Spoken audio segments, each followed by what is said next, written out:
और अब बात ट्रैक्टर से ट्रैक तक की, क्योंकि ये एक सफर है जिसमें समाया तो पिछले 85 दिनों का सफर है, लेकिन इसमें 3 बड़े अध्याय हैं और इन्हीं से जुड़ा है ट्रैक्टर से ट्रैक का सफर। पिछले 85 दिन से आंदोलन कर रहे किसानों ने आज पूरे देश में रेल रोको आंदोलन किया और पूरे देश का चक्का जाम कर दिया। इस रेल रोको आंदोलन से जो नुकसान हुआ है उसकी भरपाई महीनों में भी नहीं हो पाएगी।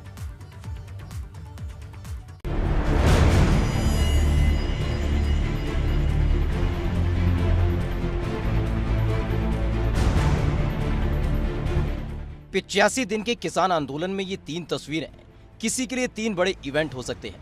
किसी के लिए आंदोलन को धार देने के हथियार, तो किसी के लिए सरकार को अपनी ताकत दिखाने का एहसास। लेकिन इन तीनों तस्वीरों का सार यह है कि आंदोलन ने व्यापार पर ब्रेक लगा दिया है। अगर अब तक का आंकड़ा जोड़ दिया जाए तो नुकसान 1 करोड़ का आंकड़ा अब तक पार कर चुका है, जो कई देशों की जीडीपी से ज्यादा है। और यह सब तब हुआ जब देश कोरोना की महामारी से जूझ रहा है। माइनस वाली जीडीपी को प्लस में कैसे लाया जाए, ये सोच सोचकर बड़े बड़े अर्थशास्त्री जनवरी फरवरी की सर्दी में पसीना डाल चुके हैं। अगर सिर्फ 18 फरवरी की बात करें तो रेल रोको आंदोलन से लाइफलाइन कहीं जाने वाली रेल पर ब्रेक लगा दिया है। दोपहर 12 बजे शुरू हुआ आंदोलन शाम 4 बजे होते होते इतना नुकसान कर चुका था जिसकी भरपाई महीनों में नहीं हो पाएगी। ट्रेन में सफर करने वाले यात्रियों की परेशानी का तो हिसाब ही नहीं है, जबकि रेल रोको आंदोलन शुरू करने से पहले किसानों ने ऐलान किया था कि वो यात्रियों को कोई परेशानी नहीं होने देंगे।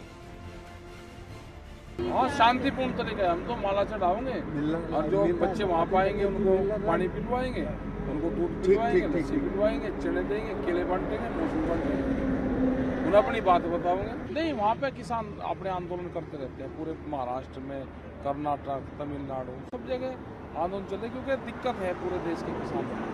एमएसपी मिल जाएगी तो उसका लाभ पूरे देश के किसानों को होगा। गाजियाबाद के मोदी नगर रेलवे स्टेशन पर किसान पटरी पर बैठ गए। हालांकि मौके पर पुलिस फोर्स तैनात है, पर पुलिस की ये तैनाती किसानों को रेल पटरी तक पहुंचाने से नहीं रोक पाई। इन्होंने 12 से 4 का समय बताया था, उसी के अनुसार हमारी ड्यूटी आज सुबह 7 बजे से ही लगी हुई थी। जीआरपी, आरपीएफ से भी कोऑर्डिनेशन किया गया है और रेलवे के ऑफिसर्स भी हमारे साथ हैं। तो लगातार यहाँ पर सभी लोग हैं, सभी चीज़ों पर नज़र बनाए हुए हैं। इनसे भी वार्ता की जा रही है, सभी किसान नेताओं से। तो आशा करते हैं हम जल्दी वार्ता में सफल होंगे और जल्दी ही यहाँ से सब लोग ट्रैक से हट जाएंगे। मगर आगरा में पुलिस प्रशासन की तैयारी इतनी पुख्ता थी कि किसानों को रेलवे स्टेशन तक पहुँचने ही नहीं दिया गया। शहर हो या देहात, हर रेलवे स्टेशन और रेलवे क्रॉसिंग पर पुलिस, जीआरपी और आरपीएफ की पूरी तैनाती थी। देखिए, संयुक्त किसान मोर्चा के द्वारा जो रेल रोको आंदोलन के संबंध में हमें इंफॉर्मेशन मिली है और जिसके संबंध में हम लोगों ने विगत कई दिनों से अपने प्रयास कर रहे हैं। आज हमने जितने भी हमारे इम्पोर्टेंट रेलवे स्टेशन हैं उन सभी जगहों पर पुलिस बल तैनात किया है। जहाँ जहाँ भी जिस जगह जिन संगठनों के द्वारा इस प्रकार की कॉल दी गई है उन संगठनों से समन्वय स्थापित किया गया है, बातचीत की गई है और उनके प्रोग्राम को देखते हुए अपेक्षित पुलिस बल जो है उन इलाकों में अलग से तैनात किए गए हैं। देखिए, जितने भी हमारे मेन स्टेशंस हैं और जो छोटे स्टेशंस हैं उन सभी जगहों पे जो है फोर्स का डिप्लॉयमेंट किया गया है, जिसमें आरपीएफ, जीआरपी और लोकल पुलिस से भी मदद लेकर के वो उनकी भी फोर्स जो है वो लगाई गई है। जितने भी ऐसे नेता हैं उन लोगों से वार्ता भी की गई है और सबने ये शांतिपूर्ण तरीके से किसी भी यात्री को कोई समस्या ना हो, कोई परेशानी ना हो, इसके लिए जो है पूरी तरीके से जीआरपी, आरपीएफ जो है इसके लिए तैयार है। पुलिस की मुस्तैदी गोंडा में भी नजर आई, जब रेल रोकने जा रहे किसानों को हाउस अरेस्ट कर दिया। राष्ट्रीय प्रवक्ता राकेश टिकैत जी के द्वारा घोषणा हुआ था कि 18 तारीख को रेल चक्का जाम किया जाएगा।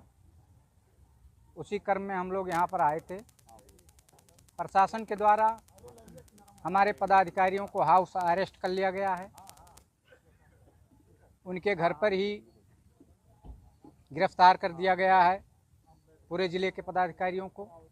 हम लोग यहाँ तक किसी तरह पहुँचे हैं। वहीं प्रयागराज में सड़कों पर जुलूस निकाल रहे किसान यूनियन के कार्यकर्ताओं को पुलिस ने बीच रास्ते में ही रोककर हिरासत में ले लिया। इस दौरान पुलिस और किसानों के बीच तीखी झड़प भी हुई। बाद में पुलिस ने प्रदर्शनकारी कार्यकर्ताओं को एक गेस्ट हाउस में बंद कर दिया और कुछ देर के बाद ज्ञापन लेकर किसानों को रिहा कर दिया।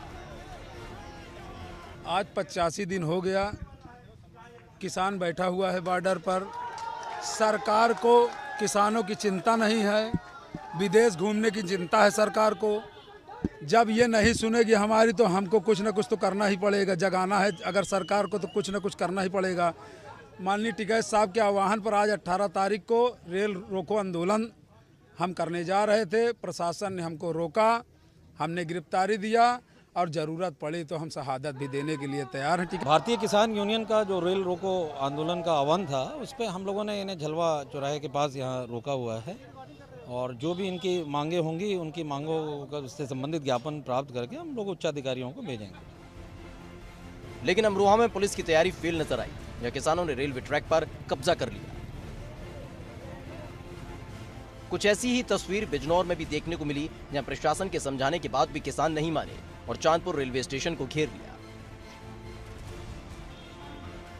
वहीं मुरादाबाद में किसानों ने पटरियों को रोककर चक्का जाम कर दिया। रेलवे ट्रैक पर भारी पुलिस फोर्स लगा रहा, लेकिन किसानों को ट्रैक से नहीं हटा पाया। राष्ट्रीय प्रवक्ता राकेश टिकैत जी के द्वारा घोषणा हुआ था कि 18 तारीख को रेल चक्का जाम किया जाएगा। उसी क्रम में हम लोग यहाँ पर आए थे। प्रशासन के द्वारा हमारे पदाधिकारियों को हाउस अरेस्ट कर लिया गया है। रेल रोको आंदोलन की तस्वीरें यूपी के अलावा दूसरे राज्यों से भी आई, जहां किसानों ने रेल पटरियों पर धरना देकर चक्का जाम कर दिया। जबकि उत्तर प्रदेश में पुलिस ने रेल रोको आंदोलन को लेकर सख्त हिदायत दी थी। अगर किसी ने भी आंदोलन के नाम पर सरकारी संपत्ति को नुकसान पहुंचाया तो उसके खिलाफ सख्त कार्रवाई की जाएगी। गौरतलब है कि आजाद भारत में रेल आंदोलन करने का पुराना हथियार रहा है, मगर इसका एक कड़वा सच ये भी है कि इससे रेलवे को करोड़ों का नुकसान होता रहा है और अब जो नुकसान हुआ है उसका हिसाब होना बाकी है। साथ ही वो सवाल भी कि आंदोलन के नाम पर सरकारी संपत्ति की आहुति कब तक दी जाएगी। Bureau report, ABP Ganga.